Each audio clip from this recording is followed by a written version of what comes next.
నమస్కారం అండి. నేను మీ doctor Nandi Rameshwar Rao, founder and CEO of realtor oxygen. Thank you for all the support and inspiring messages being commented on the channel. ఈరోజు అందరూ మాట్లాడుతుంది హాట్ టాపికే. కాకపోతే ఒక్కొక్కరు మాట్లాడే కంటెంట్ ఒక్కొక్కలా ఉంటుంది. ఒక్కొక్క ఛానల్లో ఒక్కొక్క స్టాండర్డ్స్ ఉంటాయి. రియల్ భూమికి ఉన్న స్టాండర్డ్ రియల్గా ఉంటాయి, అదర్ ఛానల్స్కి ఉన్న అదర్ స్టాండర్డ్స్ ఉంటాయి. కాకపోతే కంటెంట్ ఎంతవరకు మా మెయిన్ ఉద్దేశం ఏంటంటే ఎవరు రైటు ఎవరు రాంగ్ మా పర్సనల్ ఒపీనియన్ షేర్ చేస్తాం. అది కొంతమంది ఏకీభవించవచ్చు, కొంతమంది ఏకీభవించకపోవచ్చు. అది మీకు వదిలేస్తాం. మాకు తెలిసింది మేము చెప్పడం, పబ్లిక్ని అవేర్నెస్ చేసి వాళ్ళని సెక్యూర్ చేయడం, ప్రొటెక్ట్ చేయడం అనేది మా మెయిన్ ఇంటెన్షన్. సో ఈరోజు నాకు చాలా రిక్వెస్ట్లు ఏమొచ్చాయంటే, గవర్నమెంట్ మారిపోయింది, గవర్నమెంట్ మారకముందు ఒకలా ఉంది, గవర్నమెంట్ మారేకి ఎట్లా ఉంది, ఇంకొక 5 సంవత్సరాల తర్వాత ఎట్లా ఉంటుంది, ఇన్వెస్టర్స్ పరిస్థితి ఏంటి, భయపడాలా భయపడక్కర్లేదా, పెట్టాలా పెట్టక్కర్లేదా, ఇప్పటికి 3 డెసిషన్లు బయటకు వచ్చాయి, ఇంకా ఎన్ని డెసిషన్లు రావచ్చు, ఇవన్నీ నెవర్ ఎండింగ్ సబ్జెక్ట్ అండి. నేను రియల్ ఎస్టేట్ చెప్పాను చాలా. It's not a 100 metre dash, it is a marathon. అంటే నడుస్తున్న కొద్దిగా ఎంత లాంగిట్యూడ్ ఉంటే అంత బెనిఫిట్ ఉంటుంది. సో ముఖ్యంగా ఈరోజు మనకి ఫార్మాసిటీ షిఫ్ట్ చేశారు, అంటే అక్కడ తీసేశారు. ఇంకెక్కడ ఇస్తారో అనేది ఇంకా క్లారిటీ లేదు. బేసికల్గా 20,000 దగ్గర 19,330 ఎకరాలు ఫార్మాసిటీకి అలొకేట్ చేశారు. 11 నుండి 12,000 ఎక్వైర్ చేశారు. ఇంకా బ్యాలెన్స్ ప్రాసెస్ ఎక్వైరింగ్లో ఉంది.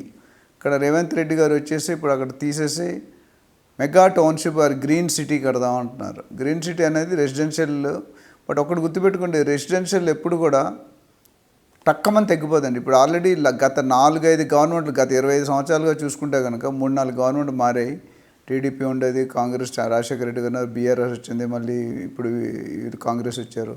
ఏ గవర్నమెంట్ వచ్చినా రియల్ ఎస్టేట్ కావడం ఎక్కడ దోకాలు లేదు, అన్యాయం జరగలేదు. ఎక్సెప్ట్ 2008లో ఒకసారి బబుల్ బర్స్ట్ అయింది. దాని తర్వాత ఎప్పుడు కూడా ప్రైసెస్ అనేది పెరుగుతూనే ఉన్నాయండి. ఎంత పెరుగుతున్నాయని కొద్ది వేరియేషన్ ఉండొచ్చు.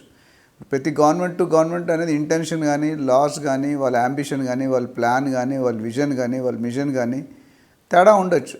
బట్ ఓవరాల్గా చూసుకుంటే రియల్ ఎస్టేట్లో కంపారిటివ్ మీరు other stocks, gold, mutual funds, FDs, NSCs, policies, LIC ఇవన్నీ కూడా ఇన్వెస్ట్మెంట్ తాలూకా టూల్స్.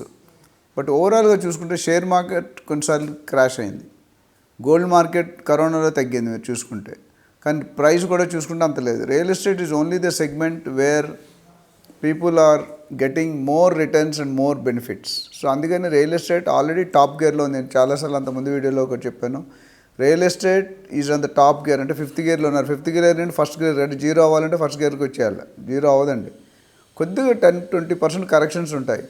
ఇప్పుడు మీరు శ్రీశైలం హైవేలో చూసుకుంటే కనుక ఫార్మాసిటీ తీసేసిన అక్కడ మళ్ళీ మీకు మెట్రో డిక్లేర్ చేస్తున్నారు. మెట్రో అక్కడ నుండి వస్తుంది. దాని తర్వాత ఆల్రెడీ కందుకూరు కానీ, ముచ్చర్ల కానీ, తుక్కుగూడ దగ్గర మీకు ఆల్రెడీ ఇండస్ట్రీస్ కొన్ని వచ్చేసినాయి. సో దీనివల్ల చూసుకుంటే రెసిడెన్షియల్ కూడా ఒకసారి రెసిడెన్షియల్ వచ్చింది, అదర్ యాక్టివిటీస్ కూడా జరగాలి. ఇప్పుడు మొన్న నాకు ఒక ఇన్వెస్టర్ ఫోన్ చేశారు. రెగ్యులర్గా చాలా రోజుకు 5 నుండి 10 కాల్స్, కొత్త కాల్స్ వస్తుంటాయి. ఇన్వెస్ట్మెంట్ ఎక్కడ పెట్టాలి, మేము ఎక్కడ పెట్టాం, ఏమవుతుంది, మా పరిస్థితి ఏంటి, మాకు రికవరీ అవుతుందా లేదా. సో నాకు తెలిసి ప్యానిక్ అవ్వాల్సిన గవర్నమెంట్ ఎప్పుడైనా ఒకటి తీసేదని ఇంకోటి మళ్ళీ డెవలప్ చేస్తుంది. ఇప్పుడు ఓన్లీ రేవంత్ రెడ్డి గారు 3 డెసిషన్లు చెప్పారు. ఏం చెప్పారు? ఒకటి ఫార్మాసిటీ షిఫ్ట్ చేస్తాం, పొల్యూషన్కి ఉండకూడదు, సిటీలో దూరంగా పెడదాం అన్నారు.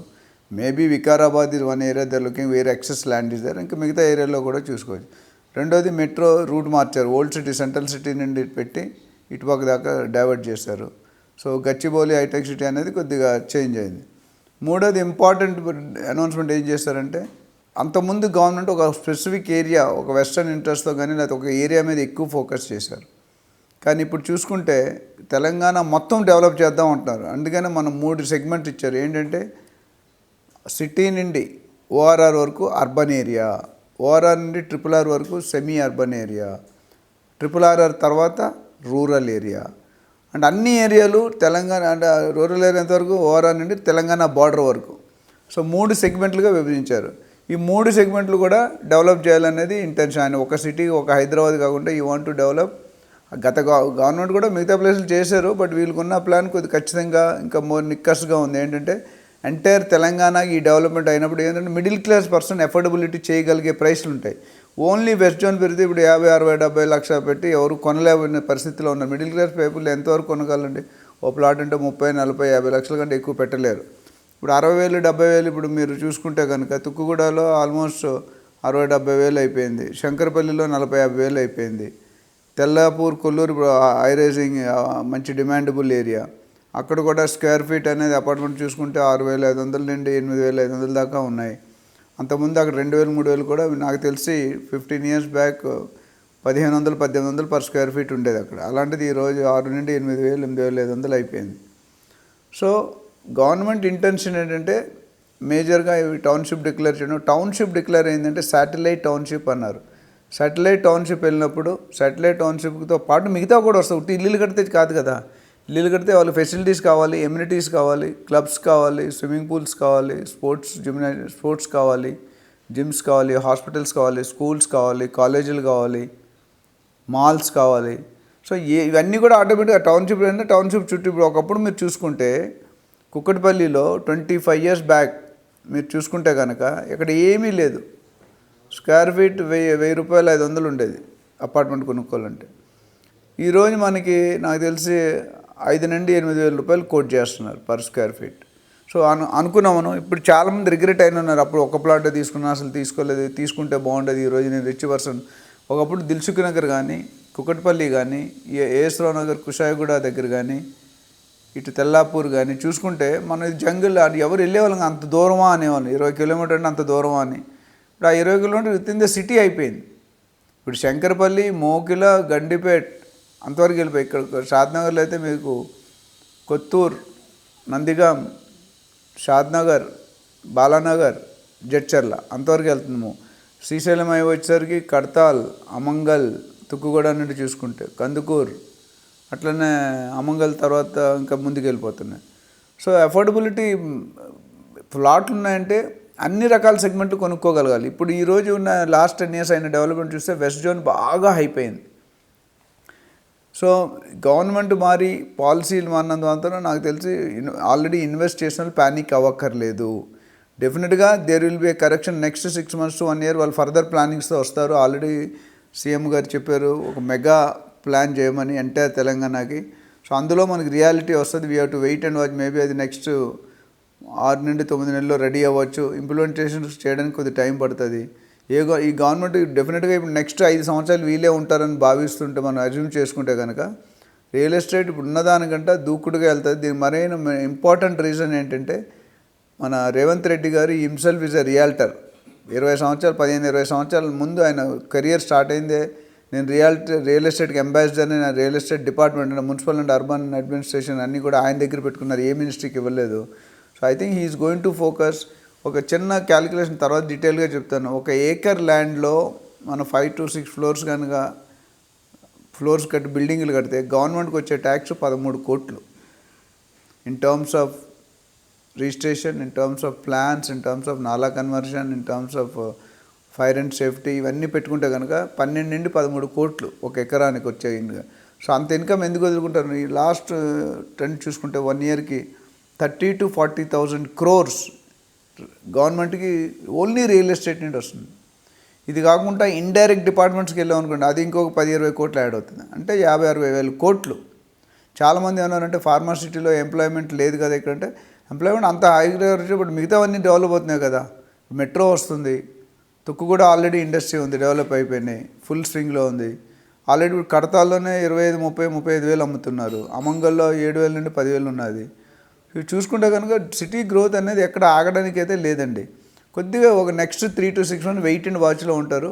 కొనుక్కునే వాళ్ళకి అయితే ఇప్పటికే కొనుక్కోవడం బట్టి ఎందుకు 6 నెలలు 1 year అయిందంటే డెఫినెట్గా మీరు చూసుకుంటే కనుక పెరిగిపోతాయి. అందులో ఎటువంటి డౌట్. చాలామంది కామెంట్స్ కూడా పెడుతుంటారు పెరుగుతుందా పెరగదంటే. డెఫినెట్గా మీరు real estate is only one department where there is no loss. ఎక్కడ కూడా డౌన్ ట్రెండ్ అనేది కనిపించలేదు. అంటే మీరు చెప్తారండి పెట్టుకోండి. ఇప్పుడు మీరు చెప్పండి లాస్ట్ 6 months ఎలక్షన్ ఉన్నదండి. ఎలక్షన్ కోడ్ డిసైడ్ అయిన తర్వాత how many builders have reduce the price? No builder has reduced. ఎందుకంటే ఆల్రెడీ గవర్నమెంట్ పాత గవర్నమెంట్ ఉన్నప్పుడు ఏవైతే పర్మిషన్స్ ఇచ్చారో డిటీసీపీ, హెచ్ఎండి, జిహెచ్ఎంసీలో వాళ్ళకి కంప్లీషన్ టైం ఉంటుందండి. 2 to 3 years ప్రాజెక్టు లెంగ్త్ బట్టి. ఆ 2 years కంప్లీట్ చేయకపోతే బిల్డర్ విల్ ఇన్ ప్రాబ్లం. మీరు ఒక ఫ్లాట్కి ఆలోచిస్తారు, బిల్డర్ 500-1000 ఫ్లాట్లు కడతాడు, వాళ్ళు ఎట్లా అవుతారండి? సో డెఫినెట్గా నాకు తెలిసి దీనివల్ల మీరు ఎక్కువ ప్యానిక్ అవ్వకర్లేదు. Yes there can be some price correction. కొన్నాళ్ళు హైప్ బాగా పెరిగిపోయింది price. Which is not to be happen. Kokapet 100 కోట్లు అనేది I personally don't accept that hype. That is artificial growth. Artificial growth ఎప్పటికైనా డేంజర్ అండి. మనం న్యూటన్స్ లా ప్రకారం ఒక రాయి ఇసిరితే వెళ్ళడానికి ఎంత టైం పడేటప్పుడు డబల్ స్పీడ్లో పడుతుంది. సో డెఫినెట్గా కోకాపేట్ అనేది ఒక ల్యాండ్ మార్క్ పెట్టుకున్నారు. దాని వెనకాల చాలా పొలిటికల్ స్ట్రాటజీస్ ఉంటాయి, బిజినెస్ మ్యాన్ ఉంటారు. ఆ ఉన్న రౌండ్ బట్ ల్యాండ్స్ అన్నీ కూడా బడాబాబులు అందరూ ఆల్రెడీ కొనేసుకోవడం జరిగింది. సో దాన్ని మనం ఎక్కువ ఇందులో ఒక పొలిటికల్ విషయం తేకుండా నేను చెప్పేది ఏంటంటే, ఇప్పుడు ఈ నెక్స్ట్ 6 months to 1 yearలో ప్రైసులు కరెక్ట్ అవుతాయి. Correction will take place. Growth అనేది ఉండకపోవచ్చు, బట్ అట్లని తగ్గుతుందని మాత్రం అనుకోకండి. ఏదైతే హైప్ పెరిగిందో హైప్ సెటిల్ డౌన్ అవుతుంది. ఇప్పుడు ఒక జార్లో ఇసుక రాళ్ళు ఇవన్నీ వేసినప్పుడు నీళ్ళు వేసినప్పుడు కొద్దిగా టైం పట్టి స్లోగా కిందకి వెళ్ళిపోతాయి. అదేవిధంగా ఇక్కడ ప్రైసింగ్ కూడా దే విల్ గెట్ అబ్జార్బ్డ్, అంటే రియాలిటీ బయటకు వస్తుందండి. ఈ హైప్డ్ ప్రైసెస్ ఏవైతే ఉన్నాయో what ever reasons Dev done, so దాని మీద మీరు ఎక్కువ వరీ అవ్వాల్సిన విషయం లేదనుకుంటాను నేను. ఇన్వెస్ట్ చేసే వాళ్ళు continue to real estate investment పెట్టిన వాళ్ళు రియల్ ఎస్టేట్లో ఎవరు కూడా లాస్ అయ్యే దాఖలాలు 99% లేవండి. 1 or 2% మీరు కరెక్ట్గా బిల్డర్ని చూస్ చేసుకుంటా, కరెక్ట్ లీగాలిటీ చూసుకోకుండా ఉంటే అప్పుడు maybe you may be entering into problem. So already invest చేసిన వాళ్ళకి ఒక 1 year తేడా రావచ్చు. జనరల్గా మనం బిల్డర్స్ ఏం చెప్తుంటే 2-3 years అవుతుంది. 2-3 years ఎప్పుడు అవుతుంది? 5 years మినిమం అవుతుంది. ఒక 1 year ఇటు 4 నుండి 6 years 100% డబుల్ అవుతుంది. ఇప్పుడు కూడా పెట్టుకున్నా మీరు అవుతుంది. కొద్ది తేడా ఉంటుంది. City is extending almost all sides. ఏ సైడ్ లేదంటే మీరు చూడండి, బుద్ధిరేలో అవుతుంది, సదాశివపేటలో అవుతుంది. So people are not understanding or worrying about the distance. ఎందుకంటే ఓఆర్ఆర్ RRR వచ్చాక ఎక్కడికైనా, ఇప్పుడు బుధేరా ఉంది, నెక్స్ట్ ఎపిసోడ్లో నేను మాట్లాడతాను బుధేరా నుండి. ఓఆర్ఆర్ కానీ వికారాబాద్ నిమ్స్ కానీ ఎక్కడ చూసినా 20-25 kilometers డిస్టెన్స్లో అటు ఇటు పక్క ఉన్నాయి. ఎయిర్పోర్ట్ కానీ. సో నాకు తెలిసి దానివల్ల ఇబ్బంది ఉండకపోవచ్చు. సో హూ ఆర్ ఇన్వెస్టర్స్, నాకు చాలామంది ఫోన్ చేస్తుంటే రోజుకి నేను చెప్పినట్టు యావరేజ్గా 5 నుండి 10 కొత్త ఫోన్స్ వస్తాయి. అందులో 4-5 కన్సల్టెన్సీ కూడా తీసుకుంటారు. తీసుకుని నేను ఒకటే చెప్తాను, మీ పర్పస్, మీ హోల్డింగ్ కెపాసిటీ, దాన్ని బట్టి మనం ఏడిఆర్ డిసైడ్ చేస్తాం. కొంతమంది 10 సంవత్సరాలు ఉంచుకుంటారు, కొంతమంది 5 సంవత్సరాలు ఉంటారు, కొంతమంది రెంట్ కావాలంటారు, కొంతమంది ట్రేడ్ చేస్తానంటారు, కొంతమంది రిటర్న్స్ కావాలంటారు. సో ఈ 4టికి 4 రకాల సజెషన్స్ ఉంటాయి. అందుకని చాలామంది investor, if you're first time second time, డెఫినెట్గా you come for investment advice. మీకు డెఫినెట్గా మా టీం అనేది ఉంటారు, ట్రైన్డ్ ప్రొఫెషనల్స్ ఉంటారు, ప్రొఫెషనల్ రియాల్టర్స్ ఉంటారు, ఎథికల్గా. ఇవన్నీ మీరు చూసుకుంటే కనుక మేము సపోర్ట్ ఏమి ఇస్తామంటే అన్ని విధాలుగా ఇస్తాం. Real estate and allied services, అంటే ఒక ప్రాపర్టీ చూపించడమే కాకుండా మీకు రిజిస్ట్రేషన్ చేసి ప్రాపర్టీ హ్యాండ్ ఓవర్ చేసిన వరకు మేము ట్రైన్ చేస్తాము. మా ట్రైనింగ్లో ఇదే స్పెషాలిటీ, అంటే ట్రాన్స్పరెన్సీ, ఇంటిగ్రిటీ, హానెస్టీ ఉండాలి. Don't look at their brokerage. Brokerage అనేది 1-2% అండి. మీ 98% సేవ్ ఉండాలంటే 1-2% ఇవ్వడం వల్ల నష్టం లేదు. అంటే ప్రొఫెషనల్ రియాల్టర్ ఎక్స్పర్ట్, జోగ్రఫికల్ ఏరియాలో ఎక్స్పర్ట్ ఉండి అవన్నీ చేసుకుంటే కనుక I don't think you'll have any problem. And apart from that మీకు లోన్ కావాలన్నా, లీగల్ ఒపీనియన్ కావాలన్నా, ఈసీ కావాలన్నా, valuation, survey report, structural survey, ఏది కావాలన్న facilities are people are there to help you out. So anybody who is interested, so definitely call me back. My number is 9949579170. I am Dr. Nandi Rameshwara, founder and CEO of Realtor Oxygen. Thank you.